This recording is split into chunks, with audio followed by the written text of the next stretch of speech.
No niin, ja sitten messuilla oli semmonen suihkulähde, jota mä ihallisesti katoin, kuvasin Huawei-puhelimella. Mennään nyt vähän hetkeen takaisin siihen messupäivään ja käydään katsomassa vähän niitä messutunnelmia. Ja käydään katsomassa tosiaan vähän sitä suihkulähdettä, että minkälainen se on miehiään.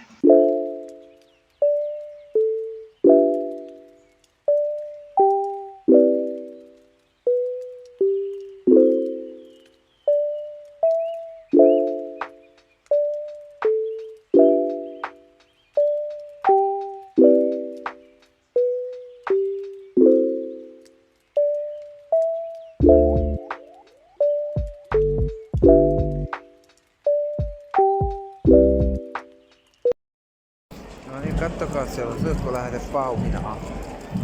Mä muistan mun laturia ottaa puhelimeen mukaan noin.